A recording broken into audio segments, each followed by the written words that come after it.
Welcome back to the math for years. आज की class को शुरू करते हैं, अच्छे से समझते हैं चीज़ों को। ठीक है, कल हम लोगों का यही चल रहा है कि मुख्यमंत्री का विधान परिषद एवं विधानसभा, इसी पर हम लोग आज बात करेंगे कि मुख्यमंत्री की नियुक्ति किसके द्वारा की जाती है। तो राज्यपाल के द्वारा की जाती है। ठीक है, मुख्यमंत्री की नियुक्ति संविधान के किस अनुच्छेद के अंतर्गत की जाती है। अनुच्छेद 163 के अंतर्गत। अगर आप लोगों ने अभी भी पीडीएफ हमारी नहीं परचेज की तो जाएं और पीडीएफ को परचेज कर ले जाके फटाक से, क्योंकि टाइम कम बचा है। ठीक, व्हाट्सअप नंबर दिख रहा होगा या तो आप टेलीग्राम में भी मैसेज कर सकते हैं। ठीक, ये रहा व्हाट्सअप नंबर, है ना। सामान्यतः राज्यों के मुख्यमंत्री होते हैं विधानसभा में बहुमत दल के नेता। राज्य के शासन को वास्तविक अध्यक्ष मुख्यमंत्री ही होता है, जिस तरीके से केंद्र में आपका प्रधानमंत्री होता है ना। राज्य के राज्यपाल और मंत्रिपरिषद के बीच कड़ी का कार्य कौन करता है, तो वो मुख्यमंत्री करता है। ठीक है, राष्ट्रीय विकास परिषद की बैठक में राज्य का प्रतिनिधित्व कौन करता है, तो मुख्यमंत्री करते हैं। ठीक, किसी भारतीय राज्य की प्रथम महिला मुख्यमंत्री बनी तो वो थी उत्तर प्रदेश की सुचेता कृपलानी। इस यहीं से राज्यपाल भी बनी थी अपनी, है ना, सरोजनी नायडू। भारत के किसी राज्य में मुख्यमंत्री पद पर नियुक्त होने वाली प्रथम दलित महिला सुश्री मायावती जी। राज्य विधानमंडल का ऊपरी सदन विधान परिषद होता है। किस राज्य में विधान परिषद की सदस्य संख्या सर्वाधिक है, तो उत्तर प्रदेश में है। बताइए कितनी सदस्य संख्या है। लोकसभा की तो बता रखी मैंने, अब इसकी बताओ थोड़ा। ठीक है, विधान परिषद की। किस राज्य में विधान परिषद की सदस्य संख्या सबसे कम है, तो जम्मू कश्मीर में है। चलते हैं अगले प्रश्न पर। किसी राज्य में विधान परिषद की व्यवस्था संविधान के किस अनुच्छेद के अंतर्गत की जाती है, तो अनुच्छेद 169 के अंतर्गत की जाती है। किसे समाप्त किया जा सकता पर भंग नहीं किया जा सकता, तो विधान परिषद को। विधान परिषद के सदस्य कितने वर्षों के लिए निर्वाचित होते हैं, तो दोस्तों 6 वर्ष के लिए। विधान परिषद के सदस्य होने के लिए कम से कम 30 वर्ष, जिस तरीके से राज्यसभा का होता है। संविधान के किस अनुच्छेद के अंतर्गत राज्य विधानसभा का गठन किया जाता है, तो अनुच्छेद 170 के अंतर्गत। उत्तर प्रदेश की विधानसभा में सदस्यों की संख्या 403। ठीक, भारत में किस राज्य में विधानसभा सदस्यों की संख्या सबसे, तो उत्तर प्रदेश में। सामान्यतः विधानसभा का कार्यकाल कितने वर्ष का होता है, 5 वर्ष का। जम्मू कश्मीर राज्य की विधानसभा का 6 वर्ष।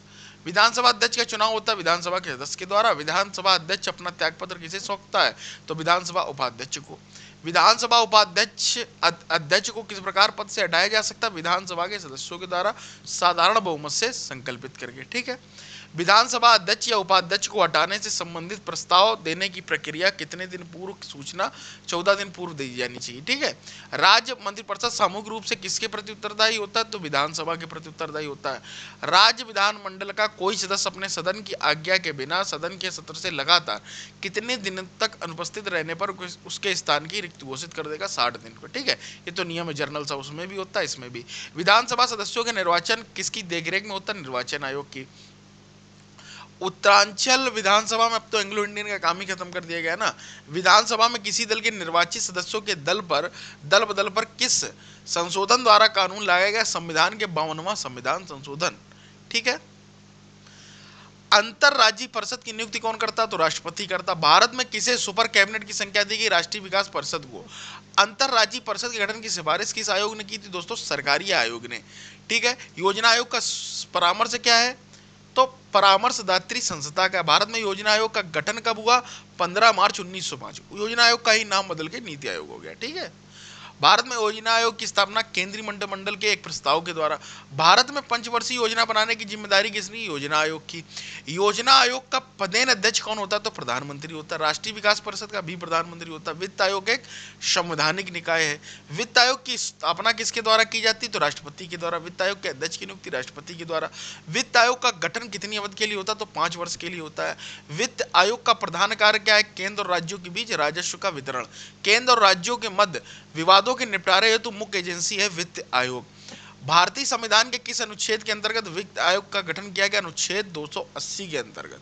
ठीक है, भारत के प्रथम वित्त आयोग के अध्यक्ष कौन थे, केसी नियोगी थे। संविधान के किस अनुच्छेद के द्वारा अखिल भारतीय सेवाओं का, अनुच्छेद 312। तो अखिल भारतीय जो सेवा है दोस्तों, ठीक है, अखिल भारतीय सेवाओं की नियुक्ति जो है राज्यसभा से होती है। सबसे बड़ा राज्यसभा पावर होती है ना। भारतीय पुलिस सेवा का प्रशिक्षण कहाँ होता है, तो हैदराबाद में होता है। अखिल भारतीय सेवाओं की नियुक्ति की जाती है राष्ट्रपति द्वारा। किसके द्वारा सिविल सेवाओं का भारतीयकरण किया गया था? लॉर्ड लिटन के द्वारा। किस आयोग ने भारतीय प्रशासनिक सेवा एवं भारतीय पुलिस सेवा को समाप्त करने की सिफारिश की थी? तो वो थे राजमन्नार आयोग। ठीक है। संविधान का कौन सा अनुच्छेद संघ लोक सेवा आयोग से संबंधित है? अनुच्छेद 315 संघ लोक सेवा आयोग से संबंधित है। संघ लोक सेवा आयोग के अध्यक्ष की नियुक्ति कौन करता है? तो वो राष्ट्रपति करते हैं। संघ लोक सेवा का आयोग का अध्यक्ष अपना त्यागपत्र किसे देता है? तो राष्ट्रपति को देता है। संघ लोक सेवा आयोग के सदस्य अपना त्यागपत्र किसे सौंपते हैं? तो राष्ट्रपति को। संघ लोक सेवा आयोग के सदस्यों की नियुक्ति कौन करता है? तो राष्ट्रपति करता है। ठीक। निर्वाचन आयोग। भारत में प्रथम चुनाव कब हुआ? 1951-52 में हुआ। भारत के प्रथम चुनाव आयुक्त कौन था? सुकुमार सेन थे। भारतीय संविधान के किस अनुच्छेद में निर्वाचन आयोग का वर्णन है? अनुच्छेद 324 में। भारत के मतदाताओं के पंजीयन का उत्तरदायित्व किस पर है? निर्वाचन आयोग पर। भारत में मुख्य निर्वाचन आयुक्त की नियुक्ति कौन करता है? तो राष्ट्रपति करता है। भारत में परिसीमन आयोग का अध्यक्ष कौन होता है? तो मुख्य चुनाव आयुक्त होता है। भारत में मतदान की न्यूनतम निर्धारित वर्ष 18 वर्ष। भारत में मतदान की आयु सीमा 21 वर्ष से घटाकर 18 वर्ष की गई 1989 में। चुनाव के समय किसी चुनाव क्षेत्र में प्रचार का बंद हो जाना चाहिए मतदान प्रारंभ होने से 48 घंटे पहले दोस्तों। ठीक है। मुख्य निर्वाचन आयुक्त की पदावधि होती 6 वर्ष या 65 वर्ष, जो भी पूरा हो जाए पहले। ठीक है। मुख्य निर्वाचन आयुक्त अपना त्यागपत्र किसे देते हैं? तो राष्ट्रपति को देते हैं। मुख्य निर्वाचन आयुक्त को किस तरह पदच्युत किया जा सकता है, अर्थात उनको हटाया जा सकता है? तो महाभियोग के द्वारा हटाया जा सकता है। ठीक है। केंद्र राज्य का संबंध अब समझते हैं। देखिए कितनी स्पीड से हम लोग चल रहे हैं ना, थोड़ा स्पीड चलानी पड़ेगी, मजबूरी है, जल्द से जल्द खत्म करना है ना। समय कम बचा, 7 दिन बचे हैं मात्र आपके एग्जाम को। भारतीय संविधान के अंतर्गत संघ और राज्यों के बीच शक्तियों का विभाजन किसकी प्रेरणा पर आधारित? तो ऑस्ट्रेलिया की। संघ सूची, राज्य सूची और समवर्ती सूची का विस्तृत उल्लेख संविधान की किस अनुसूची में मिलता है? तो दोस्तों 7वीं अनुसूची में मिलता है। कितनी अनुसूचियां हैं कोई बताएगा कमेंट करके? संविधान जब बना तब 8 अनुसूचियां थी, अब कितनी है? 12। ठीक है। सरकारिया आयोग की सिफारिशों का संबंध किससे? केंद्र और राज्य के बीच संबंधों से। ठीक है। भारतीय संविधान में तीनों अनुसूचियों से संबंधित व्यवस्था कहां से ली गई है? भारत सरकार अधिनियम 1935 से। भारतीय संविधान का अवशिष्ट अधिकार है केंद्र के पास है। भूमि आर्थिक नियोजन विषय है, आर्थिक नियोजन विषय है समवर्ती सूची में। ठीक है। भूमि सुधार किस सूची के विषय के अंतर्गत आता है? भूमि सुधार राज्य सूची के अंतर्गत आता है। शिक्षा समवर्ती सूची का विषय है और जनगणना संघ सूची का अर्थात सेंट्रल लेवल का। ठीक है। शिक्षा को किस संविधान संशोधन द्वारा राज्य सूची से हटाकर समवर्ती सूची में केंद्र और राज्य दोनों का रहता है ना। तो 42वें संविधान संशोधन 1976 के द्वारा यह काम किया गया। वन किस सूची के अंतर्गत? वन आते हैं राज्य सूची के अंतर्गत। मुद्रा, प्रतिरक्षा, बैंक, प्रादेशिक मामले, डाक, तार, नागरिकता, जेल आदि विषय संघ सूची में आते हैं। पुलिस, न्याय, जेल, स्वास्थ्य, कृषि, सिंचाई आदि विषयों को राज्य सूची में डाला गया। 42वें संविधान संशोधन द्वारा वन, शिक्षा प्रणालियों का नापतोल की सूची में स्थानांतरण किया गया, तो समवर्ती सूची में स्थानांतरण किया गया। भारत की राजभाषा भारतीय संविधान की कौन सी सूची में? क्षेत्रीय भाषाओं 8वीं अनुसूची में है। भारत की संविधान की 8वीं सूची में 22 भाषाएं सम्मिलित की गई। भारतीय संविधान में किन अनुच्छेदों में राजभाषा संबंधित प्रावधानों का प्रावधान है? अनुच्छेद 343 से 351 तक। भारत की राजभाषा हिंदी है। भारत के किस अनुच्छेद के तहत हिंदी को राजभाषा के रूप में दर्जा दिया गया? अनुच्छेद 343(1) में। किस भाषा को किसी राज्य की राजभाषा के रूप में अंगीकार करने का अधिकार किसको है? राज्य के विधानमंडल को। ठीक है। संविधान के 8वीं अनुसूची में सूचीबद्ध कौन सी एक किसी राज्य की राजभाषा है? तो वो है उर्दू। डोगरी भाषा किस राज्य में बोली जाती है? तो जम्मू कश्मीर में बोली जाती है। सिंधी भाषा को किस संवैधानिक संशोधन द्वारा संविधान की 8वीं अनुसूची में शामिल किया गया है? तो 21वें संविधान संशोधन के तहत। 1955 में गठित राजभाषा आयोग के प्रथम अध्यक्ष कौन थे? तो बीजी खेर थे। कौन थे? बीजी खेर। किस भाषा को संविधान की 8वीं अनुसूची में शामिल नहीं किया गया जबकि वह एक राज्य की राजभाषा है? अंग्रेजी। अंग्रेजी कहाँ की है? कोई कमेंट करके बताए किस राज्य की राजभाषा है? किस संवैधानिक संशोधन द्वारा भारतीय संविधान की 8वीं अनुसूची में बोडो, डोगरी, संताली और मैथिली भाषाओं का समावेशन किया गया? तो 92वां संविधान संशोधन के तहत किया गया। ठीक है। ये सारी चीजें आपको याद होनी चाहिए। आपातकाल व्यवस्था 52 से 360। भारत संविधान के किस अनुच्छेद के अंदर राष्ट्रीय आपातकाल की घोषणा राष्ट्रपति करते हैं? अनुच्छेद 352 के तहत। भारत के संविधान के अंतर्गत कितने प्रकार की आपातकाल व्यवस्था पर विचार किया जा सकता है? 3 प्रकार की। भारत का राष्ट्रपति कौन सी आपातकाल की घोषणा कर सकता है? राष्ट्रीय आपातकाल, आपातकाल, राज्य आपातकाल और वित्तीय आपातकाल। भारत में अब तक कितनी बार राष्ट्रीय आपातकाल की घोषणा की गई? 3 बार। भारतीय राष्ट्रीय आपातकाल की घोषणा किन परिस्थितियों में कर सकता है? युद्ध, बाहरी आक्रमण एवं सशस्त्र विद्रोह पर। ठीक है, बाहरी आक्रमण के आधार पर अब तक 3 बार राष्ट्रीय आपातकाल की घोषणा राष्ट्रपति द्वारा की गई है, 2 बार बाहरी आक्रमण के आधार पर। ठीक है, देश में पहली बार राष्ट्रीय आपातकाल की घोषणा की गई 26 अक्टूबर 1962 को। देश में दूसरी बार कब की गई? 3 दिसंबर 1971 को। देश में तीसरी बार राष्ट्रीय आपातकाल लगाएगा 25 जून 1975 को। विद डेट मैंने ये फैक्ट आपको दिए हैं, पूछ सकता है कभी कभी। प्रथम राष्ट्रीय आपात की घोषणा के समय देश के राष्ट्रपति कौन थे? Doctor S Radhakrishnan. संविधान के किस अनुच्छेद के अंतर्गत राज्य में संवैधानिक तंत्र फेल हो जाने पर राष्ट्रपति शासन लागू किया जाता है? 356 में। किसी राज्य में राष्ट्रपति शासन की घोषणा किस व्यक्ति के प्रतिवेदन मिलने पर राष्ट्रपति करता है? तो राज्य के राज्यपाल पर। किसी राज्य में राष्ट्रपति शासन की प्रारंभिक अवधि कितनी होती? 6 माह। पहले 6 माह रखी जाती। ठीक है, अधिकतम कितनी अवधि तक लागू हो सकता है? 3 वर्ष तक, अर्थात 6-6 महीने करके बार बार बढ़ाया जा सकता है। वो तो वक्त की नजाकत को देखकर किया जाएगा, है ना। 42वां संविधान संशोधन अधिनियम 1976 के द्वारा राष्ट्रपति शासन की 6 माह की अवधि को बढ़ाकर कितना कर दिया गया? तो 12 माह कर दिया गया। ठीक, किस प्रधानमंत्री के शासनकाल में सर्वाधिक बार राष्ट्रपति शासन की घोषणा की गई? तो इंदिरा गांधी जी के। ठीक है, संविधान के किस अनुच्छेद के आधार पर राष्ट्रपति देश में वित्तीय आपातकाल की घोषणा कर सकता है? अनुच्छेद 360। और आज तक कभी भी हमारे देश में वित्तीय आपातकाल कभी भी नहीं लगा है। ठीक है, 0 बार। वित्तीय आपात स्थिति के दौरान राज्य विधानमंडल द्वारा पारित सभी वित्त विधेयकों को किस विचार रखा जाता है? तो राष्ट्रपति के। वित्तीय आपात के दौरान राष्ट्रपति राज्य के किस प्रकार के विधेयकों को स्वीकृत के लिए प्रस्तुत किए जाने के लिए बाध्य कर सकता है? तो वित्तीय विधेयक। ठीक है, केंद्र शासित क्षेत्रों का प्रशासन। भारत में संघ राज्यों का प्रशासन किसके द्वारा होता है? राष्ट्रपति के द्वारा। भारत में केंद्र शासित प्रदेश शासन किसका होता है? राष्ट्रपति द्वारा नियुक्त प्रशासक का। संघ शासित क्षेत्र जिनकी अपनी विधायिका नहीं के लिए विधि का निर्माण कौन करता है? तो संसद करता है। वर्तमान समय में भारत के किस संघ राज्य क्षेत्र में विधानसभा व मंत्रिपरिषद के गठन का प्रावधान है? दिल्ली एवं पांडिचेरी के। ठीक है, इस बात को समझ लीजिए। किस संविधान संशोधन द्वारा संसद के दिल्ली के लिए विधानसभा और मंत्रिपरिषद के गठन करने की शक्ति प्रदान की गई? 69वां संविधान संशोधन। ठीक, चलते आगे। भारतीय राजनीतिक दल एवं दबाव समूह। यार ये मक्खी और जो है, भारत में दलीय व्यवस्था किस प्रकार की है? बहुदलीय व्यवस्था। कम से कम कितने राज्यों में राज्य स्तरीय पार्टी की हैसियत रखने वाला राजनीतिक दल को राष्ट्रीय मान्यता दी गई? 4 राज्यों में रखे। ठीक है, किसी भी राजनीतिक दल को राष्ट्रीय, अभी आम आदमी पार्टी को मिल गया है ये दर्जा। किसी भी राजनीतिक दल को राष्ट्रीय दल के रूप में मान्यता प्राप्त होती है, जबकि आम चुनाव में उसके कम से कम 4 राज्यों में कुल कितना मत प्राप्त हो? तो 6% मत प्राप्त हो। देश की प्रथम लोकसभा चुनाव में कितने राजनीतिक दल को राष्ट्रीय दल का दर्जा प्रदान किया गया था? 14 राजनीतिक दल को। किसी मान्यता प्राप्त राजनीतिक दल को चुनाव आयोग द्वारा चुनाव चिन्ह के आवंटन के निर्णय के विरुद्ध अपील कहाँ की जा सकती है? तो दोस्तों सर्वोच्च न्यायालय में अपील की जा सकती है। दल बदल विरोधी कानून। दल बदल विरोधी कानून के अंतर्गत भारतीय संविधान में किसी सदस्य की अयोग्यता अथवा योग्यता पर निर्णय का अधिकार किसके प्राप्त है? लोकसभा अध्यक्ष को। ठीक है, सर्वोच्च न्यायालय ने दल बदल कानून की किस धारा को असंवैधानिक करार दे दिया? 7वां। दल बदल विरोधी कानून से संविधान का कौन सा संशोधन बाधित है? 52वां संविधान संशोधन 1985। ठीक है, किस संविधान संशोधन से दल बदल पूरी तरीके से प्रतिबंधित हो गया? 51वां संविधान संशोधन। ठीक, भारतीय संविधान में किन वर्गों के संबंध में विशेष प्रावधान किए गए? अनुसूचित जाति, जनजाति, अल्पसंख्यक, पिछड़े वर्ग तथा आंग्ल भारतीय समुदाय की। ठीक, कौन व्यक्ति अनुसूचित जाति जनजाति के सदस्य का निर्धारण करने का अधिकार किसके पास है? तो ये देश में राष्ट्रपति के पास, वैसे राज्यपाल के पास। वर्तमान सभा में लोकसभा की सीटों में कितनी सीटें अनुसूचित जाति के लिए आरक्षित हैं? तो 85। संविधान के किस अनुच्छेद के अंतर्गत राज्यपाल राज्य विधानसभा में आंग्ल भारतीय समुदाय के एक व्यक्ति को नामांकित कर सकता है? तो अनुच्छेद 333 के तहत। पिछड़ा वर्ग का आयोग का गठन कौन करता है? तो राष्ट्रपति ही करता है। मंडल कमीशन ने पिछड़े वर्ग के लिए आरक्षण ओबीसी कैटेगरी के लिए 27%।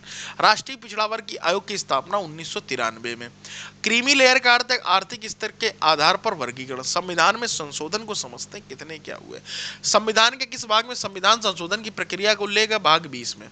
संविधान के किस अनुच्छेद में संविधान संशोधन प्रक्रिया का उल्लेख है? अनुच्छेद 368 में। भारत में संविधान संशोधन की प्रक्रिया किस देश के संविधान से ली गई? तो दक्षिण अफ्रीका के संविधान से ली गई। संविधान संशोधन कितने प्रकार से किया जा सकता है? तो ये दोस्तों 3 प्रकार से किया जा सकता है। भारतीय संविधान संशोधन हेतु विधेयक सर्वप्रथम कहां प्रस्तुत किया जा सकता है? संसद के किसी भी सदन में। भारतीय संविधान के अधिकांश भाग संशोधित किया जा सकता है संसद में। संविधान में संशोधन नहीं किया जा सकता, जनमत संग्रह से नहीं किया जा सकता। कई जगह जनमत संग्रह है लेकिन यहां पर नहीं है। भारत के संविधान का प्रथम संशोधन कब हुआ? 1951 में हुआ था। ठीक, ये है। भूतकालिक प्रभाव से लागू होने वाला अपनी तरह का पहला संविधान संशोधन अधिनियम 10वां संविधान संशोधन। किसी संवैधानिक संशोधन अधिनियम को लघु संविधान कहा गया? 42वां संविधान संशोधन 1976। ठीक है। किस संशोधन के द्वारा भारतीय संविधान की प्रस्तावना में समाजवादी पथनिरपेक्ष शब्द जोड़े गए? 42वां संविधान संशोधन। शिक्षा को किस संविधान संशोधन के द्वारा राज्य सूची से समवर्ती सूची में लाया गया? तो 42वें संविधान संशोधन के द्वारा। भारतीय संविधान में किस संशोधन द्वारा नागरिकों के मौलिक कर्तव्यों को सम्मिलित किया गया? तो 42वें संविधान संशोधन के द्वारा। किस संविधान संशोधन द्वारा के नियम विशेष परिस्थितियों में नीति निर्देशक सिद्धांतों को मूल अधिकारों से अधिक महत्व देते हैं? 42वां संविधान संशोधन। संविधान की प्रस्तावना को किस संवैधानिक संशोधन के अंतर्गत संशोधित किया गया? 42वां संविधान संशोधन। ठीक। संविधान की प्रस्तावना में धर्मनिरपेक्ष समाजवादी राष्ट्र की एकता, अखंडता और वाक्यांश किसके द्वारा संशोधन द्वारा समाविष्ट किए गए? 42वें संविधान संशोधन के द्वारा। 42वां संविधान संशोधन अधिनियम किस समिति की रिपोर्ट के आधार पर तैयार किया गया था? दोस्तों स्वर्ण सिंह समिति की रिपोर्ट के आधार पर तैयार किया गया था। ठीक है। भारतीय संविधान के किस संशोधन के द्वारा राष्ट्रपति को कई मामलों में कोई मामला मंत्रिपरिषद के द्वारा पुनर्विचार किए जाने के लिए वापस भेजने का अधिकार है? 44वें संविधान संशोधन 1978 के द्वारा। ठीक है। संविधान के किस संशोधन ने यह स्पष्ट किया कि भारत का राष्ट्रपति मंत्रिपरिषद द्वारा दिए गए परामर्श को मानने के लिए बाध्य भी है? 42वां संविधान संशोधन। किस संवैधानिक संशोधन अधिनियम द्वारा राज्य सूची समवर्ती सूची में? 42वां संविधान। किस संवैधानिक संशोधन द्वारा मौलिक अधिकारों की संख्या घटाकर 6 की? मौलिक अधिकार कौन से घटाया गया? संपत्ति का अधिकार को हटा दिया गया, उसको एक विधि का अधिकार बनाया गया, तो वही है। पहले 7 थे, अब 6 हो गए। ठीक है। 44वें संविधान संशोधन के द्वारा। भारतीय न्यायपालिका की शक्तियों को सर्वाधिक क्षति किस संविधान संशोधन अधिनियम द्वारा पहुंचाई गई? 42वें संविधान संशोधन द्वारा। किस संवैधानिक संशोधन अधिनियम द्वारा लोकसभा के कार्यकाल को 6 वर्ष से घटाकर 5 वर्ष किया गया? 44वें संविधान संशोधन के द्वारा। 52वां संविधान संशोधन 1985 किससे संबंधित था? तो दल बदल विरोधी कानून से। किस संवैधानिक संशोधन द्वारा गोवा को राज्य का दर्जा प्रदान किया? 56वां संविधान संशोधन। किस संविधान संशोधन द्वारा मताधिकार की आयु 21 वर्ष से घटाकर 18 वर्ष की? 61वां संविधान संशोधन। किस संविधान संशोधन अधिनियम द्वारा केंद्र शासित क्षेत्र दिल्ली के नाम बदलकर राष्ट्रीय राजधानी क्षेत्र दिल्ली कर दिया गया? विधानसभा में विधान मंत्रिपरिषद की व्यवस्था की गई। 69वां संविधान संशोधन। किस संवैधानिक संशोधन द्वारा राष्ट्रीय राजधानी दिल्ली और संघ शासित क्षेत्र पांडिचेरी के विधानसभा सदस्यों को राष्ट्रपति के निर्वाचक मंडल में शामिल करने का प्रावधान है? 70वां संविधान संशोधन। किस संवैधानिक संशोधन द्वारा पंचायती राज व्यवस्था को लागू किया गया? 73वां संविधान संशोधन। किस संवैधानिक संशोधन द्वारा नगर पालिका विधेयक लागू किया गया? 74वां संविधान संशोधन। भारतीय संविधान के किस संशोधन अधिनियम द्वारा 6 से 14 वर्ष तक के बच्चों को 86वां संविधान संशोधन 2002, ये याद रखना। ठीक है।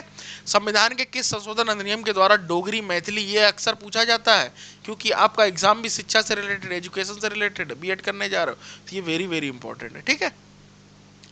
भारत के किस संशोधन अधिनियम के द्वारा डोगरी, मैथिली, संताली और बोडो की 8वीं सूची में शामिल किया? 52वां संविधान संशोधन के द्वारा। संविधान के किस संशोधन अधिनियम के द्वारा 15% मंत्रिपरिषद सीमित करने के लिए जारी किया गया? 91वां संविधान संशोधन। किस संविधान संशोधन अधिनियम द्वारा अनुसूचित जनजातियों के प्रथम राष्ट्रीय आयोग की स्थापना की गई? 89वां संविधान संशोधन। पंचायती राज संबंधी संवैधानिक उपबंध अब देखते हैं कहां पर पहुंच पाए। आई थिंक अब लास्ट है ना, पॉलिटी का अपना लास्ट है, टाइम भी हो गया है। इसके बाद देखते हैं कितनी आपकी अर्थव्यवस्था खत्म हो है ना, इकोनॉमिक्स को खत्म करने की कोशिश करेंगे। भारत में पंचायती राज का प्रारंभ किया गया 2 अक्टूबर 1859 में। भारतीय संविधान के किस भाग में पंचायती राज से संबंधित प्रावधान है? भाग 9 में। भारतीय संविधान के किस भाग में नगर पालिका को उनसे संबंधित प्रावधान है? भाग 9 का में। भारतीय संविधान के किस भाग में ग्राम पंचायतों की स्थापना की बात की गई? तो भाग 4 में की गई है। ठीक है। भारतीय संविधान के इस अनुच्छेद में राज्य सरकारों को ग्राम पंचायतों को संगठित करने का निर्देशित किया गया? अनुच्छेद 40 में। भारतीय संविधान के किस अनुसूची में पंचायतों का कार्यक्रम का उल्लेख किया गया है? 11वीं अनुसूची में। किस संवैधानिक संशोधन द्वारा पंचायती राज संस्थाओं को संवैधानिक दर्जा प्रदान किया गया? 73वां संविधान संशोधन के द्वारा। पंचायती राज संस्थाओं के निर्वाचन के लिए उत्तरदायी राज्य निर्वाचन आयोग 73वां संविधान संशोधन के अनुसार पंचायती राज संस्था का कार्यकाल कितने वर्ष रखा गया? 5 वर्ष। भारत में पंचायती राज व्यवस्था सर्वप्रथम कहाँ आरंभ की गई? राजस्थान के नागौर जिले में। प्रथम पंचायती राज व्यवस्था का उद्घाटन पंडित जवाहरलाल नेहरू द्वारा 2 अक्टूबर 1959 को कहाँ जारी किया गया? नागौर जिले में, राजस्थान में। ठीक है भाई साहब। लोकतांत्रिक विकेंद्रीकरण की योजना प्रस्तुत करने वाली कौन सी समिति है? तो बलवंत राय मेहता समिति है। किस समिति ने भारत में त्रिस्तरीय? तो बलवंत राय मेहता समिति ने। ठीक है। देश में पंचायती, ये देखिए बलवंत राय मेहता समिति ने 3, ठीक। देश में पंचायती राज व्यवस्था का आरंभ किस समिति की रिपोर्ट का आधार पर होता है? बलवंत राय मेहता समिति पर। अशोक मेहता समिति ने 2 स्तर की बात की थी, इन्होंने 3 स्तर की बात की। बलवंत राय मेहता समिति ने, अशोक मेहता समिति ने 2 स्तर की बात की। ग्राम मंडली पंचायत एवं जिला परिषद। 1977 में पंचायती राज व्यवस्था की समीक्षा के लिए गठित समिति की मध्यस्थता किसने की थी? अशोक मेहता ने। पंचायती राज संस्थाओं के निम्नतम स्तर पर कौन है? तो ग्राम सभा है। पंचायती राज विषय राज्य सूची में पंचायत स्तर पर राज्य सरकार का प्रतिनिधित्व कौन करता है? तो ग्राम सेवक करता है। पंचायती राज संस्थान के अधिकतम आय का स्रोत सरकारी अनुदान। पंचायती समिति का गठन होता है प्रखंड स्तर पर। ठीक है। अब आ गई हमारी अर्थशास्त्र। ठीक है, अब क्या आ गई? अर्थशास्त्र। समझते हैं अब अर्थशास्त्र। ठीक है, 1 सेकंड का मुझे समय दीजिए।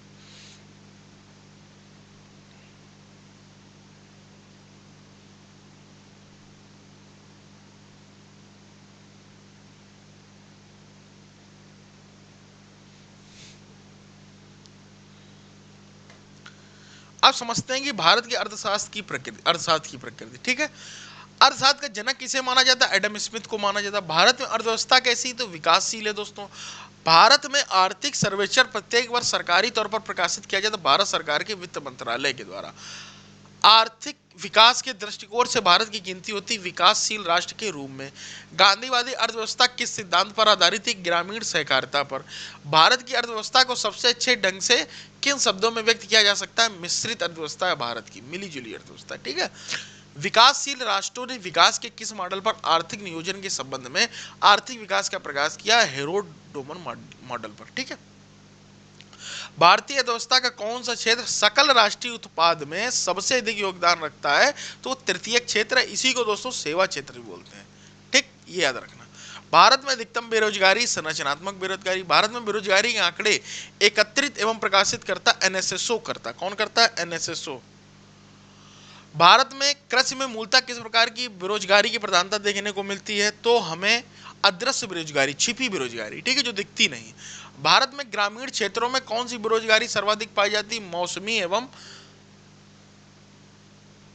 मौसमी एवं अदृश्य बेरोजगारी। वर्तमान समय में देश में किस प्रकार की बेरोजगारी की समस्या बहुत गंभीर समस्या बनी हुई है? शिक्षित बेरोजगारी की बहुत ज्यादा बनी हुई है। राष्ट्रीय ग्रामीण विकास संस्थान कहाँ स्थित है? हैदराबाद में। योजना आयोग किसके सर्वेक्षणों के आधार पर निर्धनता रेखा के नीचे के लोगों को आकलन करता है? राष्ट्रीय नमूना सर्वेक्षण संगठन। ठीक है। राज्य एवं राष्ट्रीय स्तर पर गरीबों का अनुमान लगाने के लिए योजना आयोग किसके सूत्र का प्रयोग करता है? डीटी लाकड़वाला के। ठीक है। अंत्योदय कार्यक्रम का है गरीब से अधिक गरीब आदमी की मदद करना, ये होता है। वर्ल्ड डेवलपमेंट रिपोर्ट किसका प्रकाशन है? विश्व बैंक का। मानव विकास सूचकांक किस अर्थशास्त्री की देन है? तो महबूब उलग की। मानव विकास रिपोर्ट में भारत को किस श्रेणी में रखा गया? मध्यम श्रेणी में रखा गया। मानव विकास श्रेणी में बंद अवस्था, क्लोज्ड इकोनॉमी। इकोनॉमी का मतलब है आयात निर्यात दोनों बंद। ठीक। भारत में 1850 के उपरांत सर्वाधिक ब्रिटिश पूंजी निवेश किस आधारभूत क्षेत्र में हुआ था? रेलवे में हुआ था। ठीक है। आर्थिक नियोजन विषय समवर्ती सूची में। औद्योगिक क्रांति सर्वप्रथम किस देश में हुई थी? इंग्लैंड में हुई थी। भारत की राष्ट्रीय आय, भारत में सबसे पहले 1868 में किसने राष्ट्रीय आय का अनुमान लगाया था? दादा भाई नौरोजी जी ने लगाया था। राष्ट्रीय आय की गणना किस संगठन द्वारा की जाती? केंद्रीय सांख्यिकी संगठन द्वारा। भारत में राष्ट्रीय आय में सर्वाधिक योगदान किसका? विनिर्माण क्षेत्र का। भारत की राष्ट्रीय आय का प्रमुख क्षेत्र अभी मैंने बताया तृतीयक क्षेत्र या सेवा क्षेत्र का। वर्तमान में भारत की राष्ट्रीय आय में किस क्षेत्र का सर्वाधिक योगदान है? सेवा में। भारत में राष्ट्रीय आय में तृतीय क्षेत्र का योगदान 65% में। भारत की राष्ट्रीय आय में किस क्षेत्र का सबसे कम योगदान है? तो प्राथमिक क्षेत्र का। भारत की, ठीक है, ये हो गया। भारत में केंद्रीय सांख्यिकी संगठन की स्थापना 1951 में। देश में हिंदू वृद्धि दर संबंधित है राष्ट्रीय से। स्वतंत्रता पूर्व भारत की राष्ट्रीय आय के संबंध में अनुमान लगाए थे दादा भाई नौरोजी एवं सिराज ने। ठीक। भारत में राष्ट्रीय आय की गणना किस पर आधारित की? चालू एवं स्तर दोनों मूल्यों के आधार पर की जाती है। भारत में आर्थिक नियोजन सन 1934 में सर्वप्रथम किसी ने भारत के लिए नियोजित अर्थव्यवस्था अर्थव्यवस्था नामक पुस्तक लिखी थी, एम विश्वेश्वरैया ने। ठीक है। सर्वप्रथम कांग्रेस में 1938 में किसकी अध्यक्षता में एक राष्ट्रीय नियोजित समिति का गठन किया गया? जवाहरलाल नेहरू की। भारत में योजना से संबंधित पहला विचार प्रस्तुत करने का श्रेय किसको जाता है? एम विश्वेश्वरैया को। ठीक है। भारत में आर्थिक नियोजन कब शुरू हुआ? 1 अप्रैल 1951 से शुरू हुआ आर्थिक नियोजन। आर्थिक नियोजन विषय है दोस्तों समवर्ती सूची के। भारत में योजना की अवधारणा कब स्वीकार की गई? 15 मार्च 1950 में योजना की अवधारणा स्वीकार की गई। पंचवर्षीय योजना बनाने की जिम्मेदारी किसकी? तो वो योजना आयोग की है। पंचवर्षीय योजना की रूपरेखा का अनुमोदन कौन करता है? तो राष्ट्रीय विकास परिषद करता है। पंचवर्षीय योजना का अंतरिम रूप प्रस्तुत करता है राष्ट्रीय विकास परिषद करती है। ठीक है। राष्ट्रीय योजना समिति के अध्यक्ष पद पर नियुक्त होने वाले प्रथम व्यक्ति जवाहरलाल नेहरू। सर्वोदय योजना का प्रारूप किसके द्वारा तैयार किया गया था? जयप्रकाश नारायण के द्वारा। भारत में नियोजित आर्थिक विकास का शुभारंभ कब हुआ? 1951 में। किस अर्थशास्त्री ने विकासशील देशों के लिए रोलिंग प्लान की अवधारणा का सर्वप्रथम समर्थन किया था? गुरनाल्ड मिल्टन ने। भारत में योजना आयोग द्वारा अब तक कितनी पंचवर्षीय योजनाएं बनाई जा चुकी हैं? 12 बनाई जा चुकी हैं। अभी तो आई थिंक 13 हो चुकी है। ठीक है। 12 से 17, 17 से 22 है ना। 12वीं पंचवर्षीय योजना थी 2012 से 17। प्रथम पंचवर्षीय योजना किस विकास मॉडल पर आधारित है? हैरोल्ड डोमर मॉडल पर। प्रथम पंचवर्षीय योजना किस क्षेत्र की प्रमुखता दी? तो कृषि क्षेत्र की सबसे ज्यादा प्रमुखता देगी। भारत में औद्योगिकरण की प्रक्रिया किस पंचवर्षीय योजना प्रारंभ की गई? तो द्वितीय पंचवर्षीय योजना में प्रारंभ की गई। द्वितीय पंचवर्षीय योजना अवधि में स्थापित 3 लौह इस्पात संयंत्र कौन थे? दुर्गापुर, भिलाई, राउरकेला। और ये किसी न किसी विदेशियों से संबंधित रहते, जैसे राउरकेला जर्मनी से। ठीक है। चौथी पंचवर्षीय योजना का वर्ष था 1969 से 74। चौथी पंचवर्षीय योजना अन्य किस नाम से थी? गॉडगल योजना के नाम से। भारत में गरीबी हटाओ का नारा 5वीं पंचवर्षीय योजना में दिया है। कौन सी पंचवर्षीय योजना अपनी अवधि पूरी होने के 1 वर्ष पूर्व ही समाप्त कर दी गई? तो 5वीं पंचवर्षीय योजना दोस्तों समाप्त कर दी गई। भारत में राष्ट्रीय कृषि और ग्रामीण विकास बैंक की स्थापना किस पंचवर्षीय योजना के दौरान की गई? तो 6ठी पंचवर्षीय योजना के द्वारा की गई। योजना आयोग है एक संसदीय विधानसभा द्वारा निर्मित निकाय। राष्ट्रीय विकास परिषद का अध्यक्ष होता है प्रधानमंत्री होता है। वित्त आयोग एक संवैधानिक निकाय। देश में प्रथम वित्त आयोग केसी नियोगी बता चुका हूं। केंद्र और राज्यों के बीच वित्तीय विवादों के निपटारों के लिए तो है आपका वित्त आयोग। ग्रेसम का नियम संबंधित है मुद्रा के संचालन से। वह मुद्रा जिसकी पूर्ति मांग की अपेक्षा अधिक हो जाती सॉफ्ट करेंसी कहलाती है। विकसित देशों की मुद्रा प्राय होती है हार्ड करेंसी। बाजार के नियम को प्रस्तुत किया था जेबीसी ने। मुद्रास्फीति से बाजार की वस्तु, मुद्रास्फीति जब होती है तो वस्तुएं महंगी हो जाती है, इस चीज को याद रखना है ना। एक और ये लाइन पेश कराऊंगा बस। ठीक है। किस पर भारत की विदेशी मुद्रा का सर्वाधिक भाग खर्चा होता? पेट्रोलियम के आयात पर। अन्य मुद्रा की तुलना में स्वदेशी मुद्रा के मूल्य का घटना क्या कहलाता? अवमूल्यन कहलाता है। भुगतान संतुलन के विपरीत होने की दशा में कौन सा एकदम स्थिति सुधारने में सहायक होता? अवमूल्यन। देश में अब तक रुपए का अवमूल्यन कितनी बार हो चुका है? 3 बार हो चुका है। भारतीय रुपए का सर्वप्रथम किस वर्ष अवमूल्यन हुआ था? 1949 में हुआ था। डिमोनेटाइजेशन उसी को अवमूल्यन कहते हैं। ठीक है। गिल्ट बाजार संबंधित है सोना एवं चांदी से। भारतीय रिजर्व बैंक एक केंद्रीय बैंक है। भारत का सबसे बड़ा बैंक कौन सा है? भारतीय रिजर्व। भारत में बैंकों का बैंक रिजर्व बैंक। भारतीय रिजर्व बैंक का राष्ट्रीयकरण 1949 में। भारतीय रिजर्व बैंक का मुख्यालय मुंबई में। 10 रुपए के नोट पर हस्ताक्षर भारतीय रिजर्व बैंक के गवर्नर के, लेकिन 1 रुपए के नोट पर वित्त सचिव के होते हैं। इस चीज को याद रखना। भारत सरकार ग्रामीण विकास के लिए ऋण प्रदान करने वाला नाबार्ड एक बैंक है। नाबार्ड की स्थापना किस समिति की सिफारिश के आधार पर की गई थी? शिरोमन समिति के। राष्ट्रीय कृषि एवं ग्रामीण विकास बैंक की स्थापना किस पंचवर्षीय योजना में की गई थी? 6ठी पंचवर्षीय योजना में की गई थी। भारतीय लघु उद्योग विकास बैंक का मुख्यालय कहाँ है? अर्थात सिडबी की ये बात कर रहे हैं तो लखनऊ में है। भारतीय यूनियन ट्रस्ट की स्थापना किस वर्ष की गई थी? 1964 में की गई थी। भारत का सबसे बड़ा म्यूचुअल फंड संस्थान कौन सा है? यूटीआई है। बीमा नियामक एवं विकास प्राधिकरण का मुख्यालय कहाँ है? हैदराबाद में है। पहले ये नई दिल्ली में था। आरएल मल्होत्रा समिति ने किस क्षेत्र से संबंधित सुधारों के लिए रिपोर्ट प्रस्तुत की थी? तो बीमा क्षेत्र से संबंधित की थी। भारत में स्टॉक एक्सचेंज का नियम करने वाली बॉडी है सेबी। भारत में प्रतिभूति एवं विनिमय बोर्ड की स्थापना कब की गई थी? 1988 में की गई थी। मंदड़िया एवं तेजड़िया ये स्टॉक बाजार। ठीक है। Bull and bear. ठीक है। मंदड़िया और तेजड़िया, ठीक, इन्हीं को कहा जाता है बुल और बियर को। शेयर बाजार में प्रभावशाली नियंत्रण किसके द्वारा रखा जाता है? सेबी के द्वारा। मुंबई के स्टॉक एक्सचेंज की स्थापना कब हुई? 1875 में। वह बैंक कौन सा है जिसका नाम एक नदी के नाम पर है? वर्धा ग्रामीण बैंक। और यहाँ पर हम लोगों की इतनी मतलब आपकी खत्म होगी, ठीक है, इकोनॉमिक्स भी और पॉलिटी भी। ठीक है, क्लास का समय हुआ वही 30 मिनट। 30 मिनट में मैं इतना खींचने की कोशिश करता हूँ आपके सामने जिसमें ज़्यादा से ज़्यादा दोस्तों क्वेश्चंस हो चुके हैं। ठीक है, जाओ पीडीएफ इस नंबर पर परचेज कर लो। ठीक, और आप नीचे देख सकते हैं, अब इसको कल खत्म करने मुझे कितना समय लगेगा, कुछ समय ही नहीं लगे। इकोनॉमिक्स बची कितनी है, थोड़ी इकोनॉमिक्स बची, कल खत्म हो जाएगी इकोनॉमिक्स, एंड देन आपका फिर ये चालू हो जाएगा। ठीक है, स्टैटिक कह लो या भारतीय नृत्य संगीत, ये बहुत इंपॉर्टेंट है और ये हर एग्जाम में पूछेगा। इसको फटाफट से कल खींचेंगे। ठीक है, जितना ज़्यादा हम खींच पाएंगे, क्या पता कल हम ख़त्म भी कर दें, हो सकता है, क्योंकि छोटे छोटे प्रश्न हैं और ये अक्सर पूछे भी जाते हैं। उसके बाद फिर आएगी अपनी जर्नल साइंस, ना कि साइंस। साइंस तो कठिन आती, 10 बार बताया आप लोगों, मैं तो साइंस मत करना अगर बचना चाहते हो, बाद बाकी आपकी हार्दिक इच्छा। मिलते अगले वीडियो में, till then take care, bye, good night. पढ़ते रहो, 7 दिन बचे हैं ना, पीडीएफ जरूर पढ़ते रहो।